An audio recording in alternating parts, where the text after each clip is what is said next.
semuanya, selamat malam. Selamat datang di podcast kelas 3.14. Nah, kali ini kita akan membahas topik apa nih, Kak Anugrah? Topik apa lagi kalau bukan sistem transportasi cerdas, Mbak Ona? Sebelum masuk lebih dalam sama perbincangan kita, baiknya kita kenalan dulu, Mbak Ona. Izinkan saya memperkenalkan diri. Saya Taruna Nindya Anugrah Hamid Sufriyadi.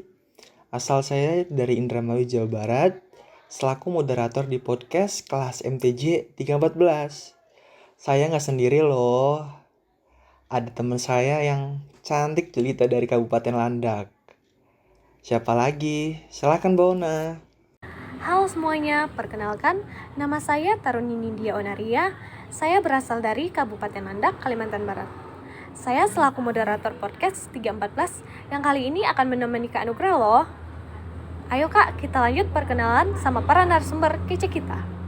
Untuk podcast kali ini, kita ditemenin sama 3 narasumber loh Mbak Ona.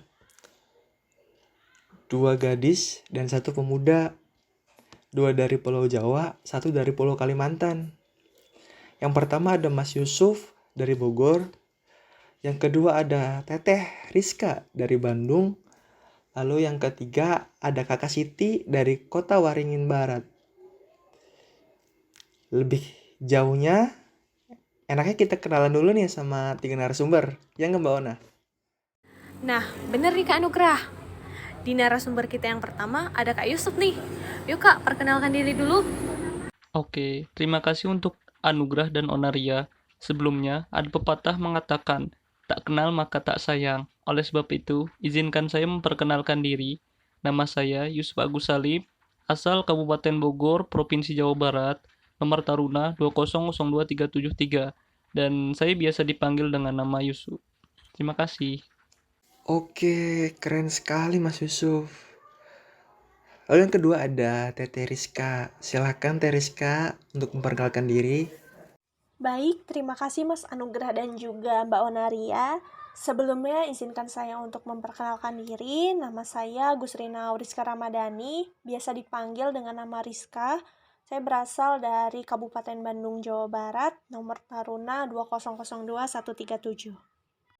Ya, terima kasih Teriska udah memperkenalkan diri dengan suaranya yang sangat lembut. Nah, masih ada satu lagi nih narasumber kita. Pasti pada penasaran dong sama narasumber kita yang satu ini. Silahkan Kak Sari perkenalkan diri dulu. Oke, terima kasih untuk Mas Anugrah dan Mbak Naria sudah mengundang saya di podcast kali ini. Sebelumnya izinkan saya memperkenalkan diri. Nama saya Siti Fatimah Saryanti, asal dari Kabupaten Kota Waringin Barat, Kalimantan Tengah. Nomor taruna 2002345. Kalian bisa panggil saya dengan nama Siti. Kakak Siti juga nggak kalah hebat ya. Dari tadi kita belum nanyain kabar nih Mbak Ona dari narasumber kita. Kita tanya dulu dong. Yang pertama coba Mas Yusuf, gimana kabarnya? Alhamdulillah, untuk keadaan saya saat ini dalam keadaan baik dan suasana hati yang selalu full senyum. Terima kasih Anugrah dan Onaria. Duh, full senyum gak tuh? Jadi inget sama senyum manisnya Kak Yusuf nih. Oke, kita lanjut ke kabarnya Kak Rizka ya. Kabar saya alhamdulillah baik, meskipun cuacanya lagi suka berubah-ubah gini ya. Apalagi kan sekarang lagi musim-musim sakit, jadi lebih baik beraktivitas di dalam rumah sih. Nah, Teteh Rizka juga nggak kalah juga nih kabar baiknya. Ada satu lagi narasumber yang belum ditanyain nih kabarnya Mbak Ona. Yang pulaunya jauh dari Pulau Jawa. Yaitu Kakak Siti dari Pulau Kalimantan. Gimana Kak kabarnya di sana Kak? Wah, boleh nih dijawab dengan pantun ya. Jangan hanya celana ala kadarnya, tetapi juga pakai kemeja. Terima kasih telah bertanya. Saya selalu baik-baik saja. Ya, saya baik-baik saja. Bagaimana dengan kabar kalian? Wah, dikasih pantun nih sama Kak Sari. Kita balas dulu ya pantunnya Kak Sari ya. Izin ya Kak Anu. Jangan hanya celana ala kadarnya, tetapi juga pakai kemeja. Terima kasih telah bertanya. Kami semua baik-baik saja. Wah, keren banget nih. 2 gadis Kalimantan saling balas pantun. Keren banget. Nah, sebelumnya para narasumber, kita udah dikasih nih pertanyaan sama anak kelas. Nah, untuk pertanyaan pertama, mungkin kita kasih ke Kak Yusuf aja ya kali Kak Anugrah. Atau gimana nih Kak Anugrah sistemnya? Oke Mbak Una, jadi kita nanti fokus ke narasumber Mas Yusuf dulu. Nanti kita saling tanya-menanya. Jadi gantian Mbak Una, nanti habis saya, lalu Mbak Ona. Oke Mbak Ona? Baik Kak Anugrah. Oke Kak Yusuf, kita masuk ke pertanyaan pertama ya. Program pemerintah dalam membangun transportasi itu kan dengan tujuan untuk menghasilkan sistem transportasi yang efektif dan efisien dalam segala aspek. Nah, kenapa program ITS ini bisa menjadi solusi buat mengatasi segala kronis dari transportasi? Silakan Kak Yusuf. Baik, terima kasih atas pertanyaannya. Izinkan saya menjawab terkait hal tersebut.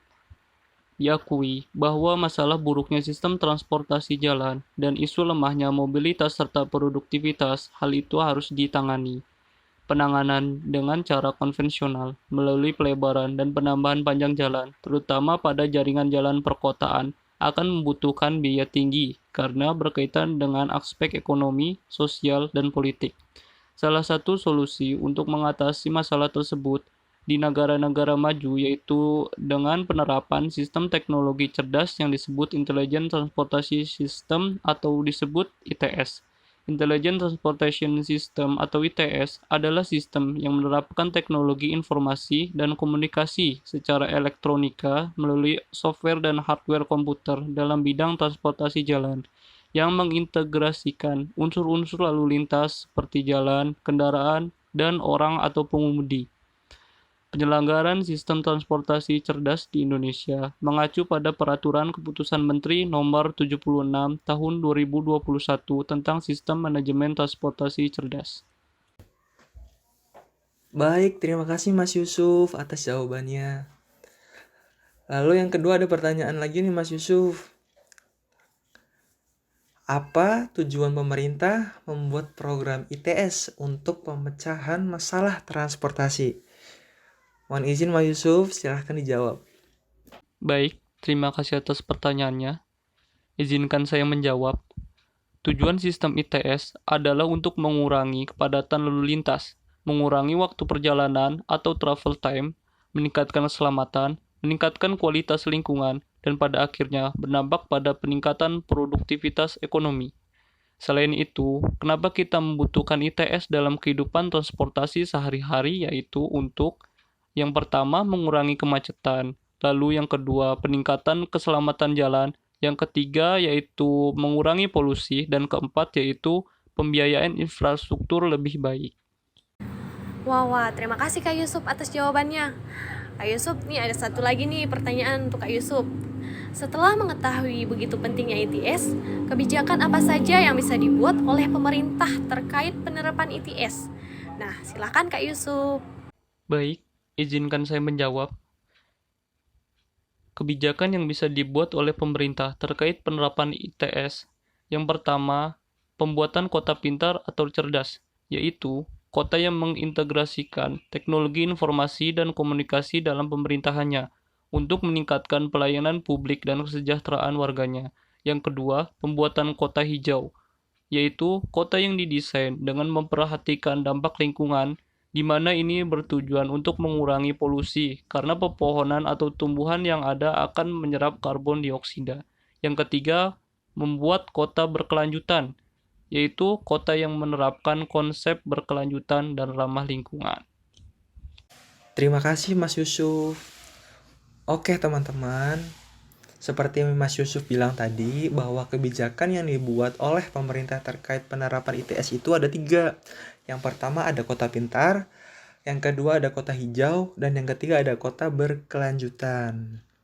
Semoga dari ketiga pertanyaan tadi membantu benak yang selama ini teman-teman ingin tanyakan. Semoga jawabannya memuaskan.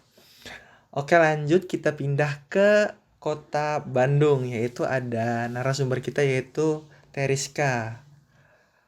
Langsung saja Mbak Ona pertanyaannya. Oke Kak Anu, sekali lagi terima kasih ya Kak Yusuf udah menjawab pertanyaan kita dengan baik. Nah, sekarang kita beralih ke Kak Rizka nih. Gimana nih menurut Kak Rizka untuk meningkatkan pelayanan transportasi jalan yang berkualitas, nyaman, aman, inovatif, dan ramah lingkungan, seperti sistem manajemen transportasi cerdas? Nah, gimana nih menurut Kak Rizka? Silakan Kak. Ini salah satu pertanyaan yang bagus ya. Jadi untuk meningkatkan pelayanan transportasi jalan seperti sistem manajemen transportasi cerdas, dapat juga dilakukan dengan menggunakan berbagai aplikasi teknologi informasi, perangkat elektronik, atau dengan jaringan telekomunikasi pada layanan transportasi yang terintegrasi. Jadi artinya sistem pengelolaan lalu lintas yang digunakan ini tuh untuk meningkatkan aliran arus lalu lintas kendaraan dan memberikan informasi bagi pengguna jalan secara waktu nyata atau real time yang terintegrasi dengan ruang kendali lalu lintas. Selain itu juga dapat memberikan kepastian keamanan kepada masyarakat. Dan rata-rata tuh kan masyarakat lebih menyukai yang infonya lebih pasti. Jadinya tuh masyarakat juga akan senang dengan pelayanan yang terintegrasi ini karena sudah jelas informasinya tentang transportasi cerdas. Oke, jelas sekali ya teman-teman yang dijelaskan oleh Teteh Rizka. Oke Teteh Rizka, kita masuk ke pertanyaan kedua yang diberikan oleh teman-teman kita. Pertanyaannya yaitu, dapat disimpulkan, sistem manajemen transportasi cerdas bisa diterapkan sebagai metode langsung mengurangi kemacetan di beberapa titik perkotaan. Teteh pernah dengar ATMS nggak? Bagaimana sih cara kerjanya? Mohon izin Teh, mohon dijawab. Terima kasih. ATMS itu sebenarnya singkatan dari Advanced Traffic Management atau biasanya disebut juga Sistem Manajemen Lalu Lintas Tingkat Lanjut, di mana sistem pengelolaan lalu lintasnya itu digunakan untuk meningkatkan aliran arus lalu lintas kendaraan dan juga dapat memberikan informasi bagi pengguna jalan secara waktu nyata atau real time yang terintegrasi pada suatu ruang kendali lalu lintas.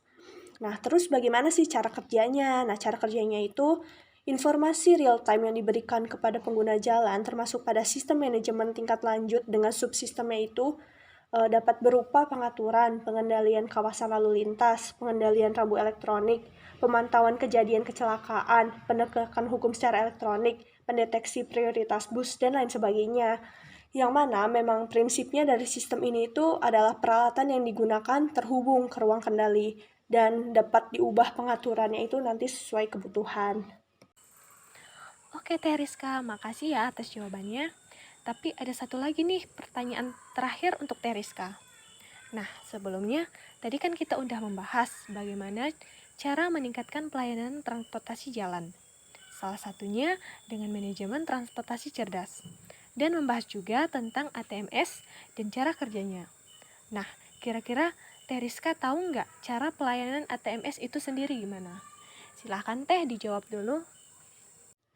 Bentuk pelayanan dari ATMS itu sendiri sebenarnya banyak bentuk pelayanannya. Nah, yang pertama itu ada pengaturan kendaraan prioritas. Yang kedua ada pemantauan kondisi lalu lintas di ruang kendali. Nah, contohnya itu seperti apil yang menyesuaikan dengan arus kendaraan.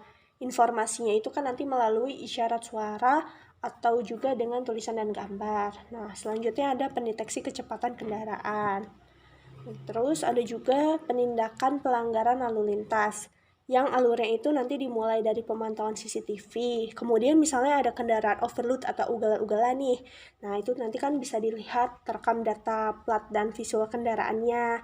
Nah, nanti data ini tuh akan masuk ke database Polri dan akan diketahui data kendaraan atau alamat pemiliknya.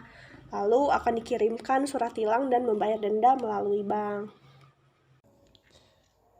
Gimana teman-teman atas jawaban dari Teriska?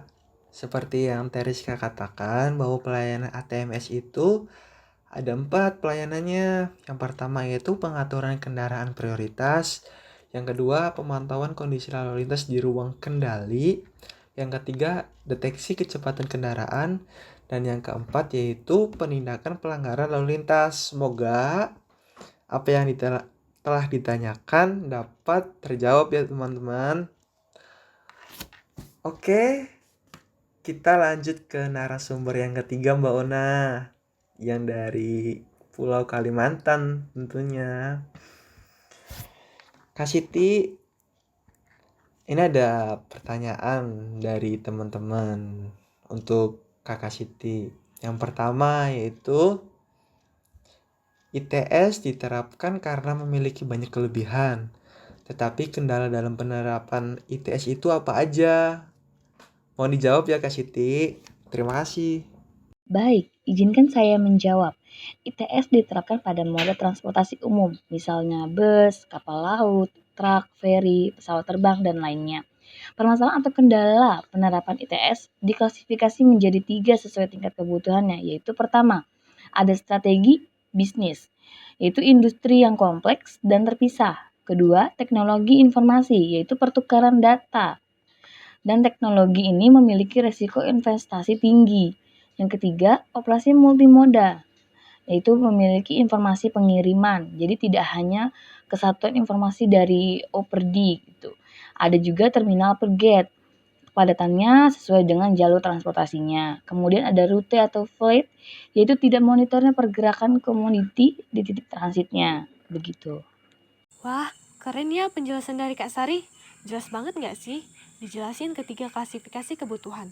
Dari strategi bisnis, teknologi informasi, sampai ke operasi multimoda nggak tuh? Oke Kak, kalau gitu kita lanjut ke pertanyaan kedua ya Kak. Meskipun ada kendala nih dalam penerapan ITS, tentunya ada peluang pengembangan yang lebih lanjut dari ITS. Nah, bisa Kak Siti jelaskan nggak nih? Apa aja nih Kak? Silakan Kak Siti. Di dalam penerapan ITS, pasti ada permasalahan dan kendala. Namun, ada juga peluang pengembangannya, yaitu strategi bisnis. Di sini, industri itu mengidentifikasi kebutuhan. Kemudian ada teknologi informasi, di mana pertukaran data berfungsi untuk menyelidiki arsitektur dan standar multimoda. Dan teknologi juga untuk meninjau ulang pengidentifikasian muatannya. Kemudian ada operasi multimoda. Biasanya informasi pengiriman dilaksanakan melalui pelacakan pengangkutan trip. Kemudian terminal atau gate, di sini adalah proses pengambilan muatan. Dan ada juga route atau flat, yaitu untuk mengamati pergerakan di titik transitnya. Wah, rinci sekali ya teman-teman. Mbak Ona, ini ada pertanyaan ketiga juga nih buat Kak Siti, yaitu pertanyaannya, apa sih prioritas sasaran penerapan dari ITS? Mohon dijelaskan ya Kak Siti. Terima kasih. Di dalam pengembangan ITS, ada sasaran prioritas penerapannya. Yang pertama ada ekonomi, yaitu efisiensi dan produktivitas. Kemudian ada keselamatan, yaitu ada kenyamanan, keamanan, dan keselamatan. Kemudian ada lingkungan. Lingkungan ada energi dan lingkungannya itu sendiri. Wah, keren banget ya dari ketiga narasumber kita hari ini. Semuanya cerdas-cerdas semua. Pertanyaan rekan-rekan kejawab semua. Sebelum ke pertanyaan selanjutnya, Mbak Ona, aku mau cerita tentang transportasi yang ada di Indramayu. Boleh dong? Jadi di Indramayu ini nih transportasinya sudah maju tapi belum terlalu berkembang.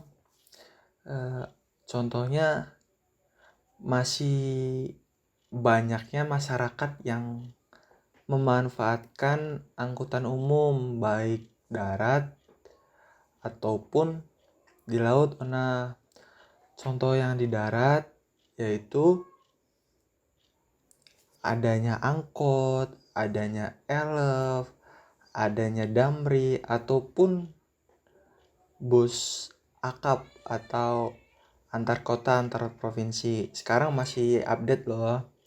Dan untuk laut itu transportasinya biasanya digunakan untuk menyeberang ke Pulau Biawak, soalnya di sana ada wisata alam. Jadi turis-turis atau pengunjung-pengunjung itu menggunakan transportasi laut untuk menikmati pesona Pulau Biawak yang ada di Indramayu. Yang aku harapin Maona ya untuk perkembangan transportasi di Indramayu itu tuh harus cerdas juga Ona, mengikuti perkembangan zaman, jangan ngestak di situ aja. Jadi setelah lulus nanti kita tuh pengennya memberikan inovasi-inovasi baru. Itu harus apa yang telah diajarkan oleh Pak Pungkas itu harus diterapkan mengenai transportasi cerdas sebagai generasi muda dan generasi penerus bangsa. Kalau transportasi di Kabupaten Landak sendiri gimana, Ona? Wah, keren ya Kak Anugrah. Untuk daerah Indramayu sendiri, transportasinya udah bisa dibilang udah maju lah ya. Kalau khususnya di Kabupaten Landak sih bisa dibilang belum maju ya Kak Anugrah. Soalnya tuh apa untuk di bagian transportasi sendiri itu masih masih sangat jauh dari kata maju. Terus untuk jalan-jalan nasionalnya nih di Kabupaten Landak itu masih kecil. Terus masih terdapat lubang-lubang yang terdapat di jalan yang bisa membahayakan pengendara sih. Apalagi fasilitas rambu lalu lintasnya itu masih minim sekali. Lampu penerangan jalan, rambu lalu lintas, dan masih banyak lagi. Nah, semoga gambaran dari Kak Anugrah tentang transportasi di Indramayu bisa menjadi gambaran untuk Kabupaten Landak lebih maju, dan saya khususnya insan perhubungan yang sebentar lagi lulus, semoga saya bisa memajukan daerah Kabupaten Landak sendiri dan memberi kayak lebih menyalurkan ilmu-ilmu yang telah saya dapat selama menempuh pendidikan, khususnya apa yang disampaikan Pak Pamungkas bisa saya cerna dan saya olah lagi agar bisa memajukan transportasi di Kabupaten Landak sendiri. Begitu aja sih Kak Anu. Amin, semoga dengan berpendidikan di STTD ilmunya dapat manfaat untuk membangun kota-kota di daerah masing-masing ya Mbak Ona. Oke Mbak Ona, kita langsung jalan-jalan lagi ke kota kembang, yaitu kota Bandung. Kembali lagi ke narasumber kita yaitu Teriska. Teriska, ini ada pertanyaan dari teman-teman. Ini pertanyaannya ada banyak teh. Ada 3, tapi saling berkaitan. Saya tanyakan langsung ya teh. Yang pertama, coba dijelaskan sih apa itu Advanced Traveler Information System atau disingkat ATIS. Lalu bagaimana bentuk ATIS itu dan unsur pendukungnya itu apa aja? Mohon jelaskan ya teh. Terima kasih. Baik, terima kasih atas pertanyaannya. Jadi, Advanced Traveler Information System itu tuh merupakan sistem informasi yang canggih untuk para pengendara, di mana dapat menyediakan informasi secara real time atau waktu yang nyata. Contohnya itu bisa berupa rute transit dan jadwal, arah navigasi, dan informasi tentang penundaan yang diakibatkan oleh kemacetan, kecelakaan, kondisi cuaca, atau perbaikan jalan kerja, serta juga dapat mengoptimalkan arus lalu lintas dan mengurangi polusi. Dengan menggunakan sistem ini juga, pengguna dapat memutuskan jalan yang paling optimal untuk mencapai tujuan. Kemudian, informasi yang dapat diberikan itu dapat melalui panel elektronik atau sistem portable yang terhubung ke internet, di mana dapat menawarkan keragaman informasi seperti angkutan umum, jalan raya alternatif, pompa bensin, parkir, maupun hotel. Selain itu juga ada juga sistem radio, di mana sistem kendaraan yang menampilkan peta dengan informasi dari lokasi sistem informasi yang menjadi panduan bagi pengemudi kendaraan untuk mendapatkan rute jalan yang efektif dalam melakukan perjalanannya. Kemudian, bagaimana sih bentuk-bentuk dari ATIS? Nah, bentuknya itu dapat berupa peta digital berbasis sistem informasi geografis, atau pada masa sekarang itu berupa output pantauan GPS atau Global Position System, yang dimana dapat dimunculkan pada aplikasi komputer, notebook, atau smartphone yang menggunakan sistem operasi Android. Contoh-contoh aplikasinya kan tadi telah disebutkan, ada GPS. Nah, selain itu juga ada Bus Information System. Kemudian, unsur-unsur pendukung dari ATIS itu apa aja? Yang pertama ada Traffic Information, yang kedua ada Travel Guidance, dan juga ada Optimized Route Guidance. Wah, penjelasan dari Kak Rizka kayak jelas banget ya teman-teman. Kayak unek-unek teman-teman dari pertanyaan ini kayak udah kejawab semua nih sama Kak Rizka. Nah, gak kerasa nih, daripada kita buang-buang waktu, kita udah di pertanyaan terakhir kita nih. Kayaknya pertanyaan terakhir kita lempar ke Kak Sari aja kali ya. Nah, Kak Sari, tahu nggak apa itu Advert Public Transportation System? Nah, salah satu dari produk ini kan itu ada Aromatic Facial Location atau yang biasa disingkat AVL. Nah, Kak Siti tahu juga nggak apa keuntungan dari pengaplikasian AVL, pengalokasian otomatis kendaraan? Nah, Kak Siti kita minta tolong ya untuk menjawab pertanyaan terakhir dari kita. Silakan Kak Siti.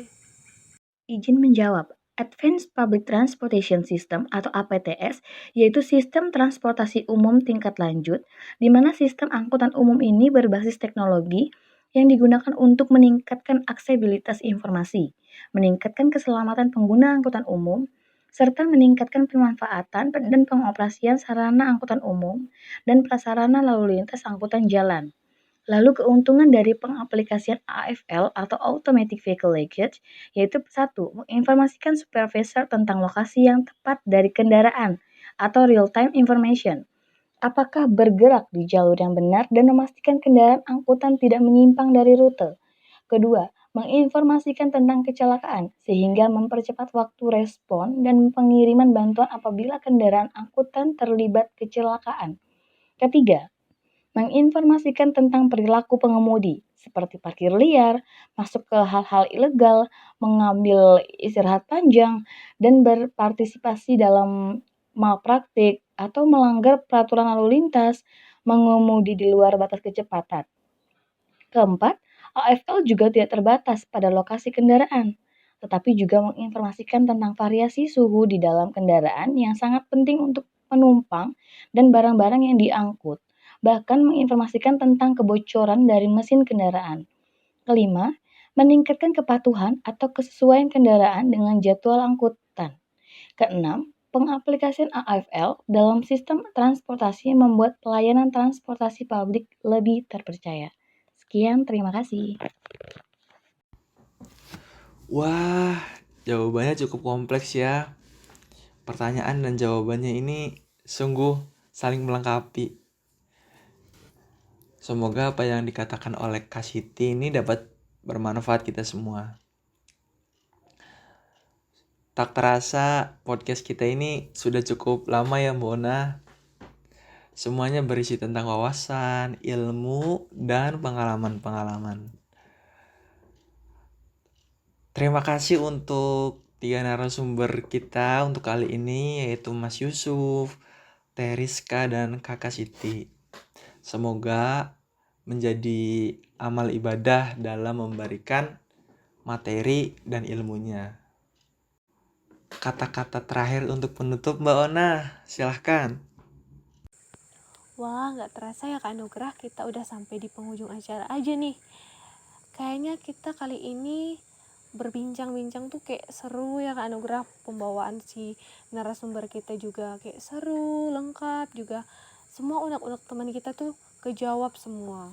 Nah, sekali lagi saya ucapkan banyak-banyak terima kasih untuk para narasumber kita, khususnya Kak Yusuf, Kak Sari, dan Kak Rizka.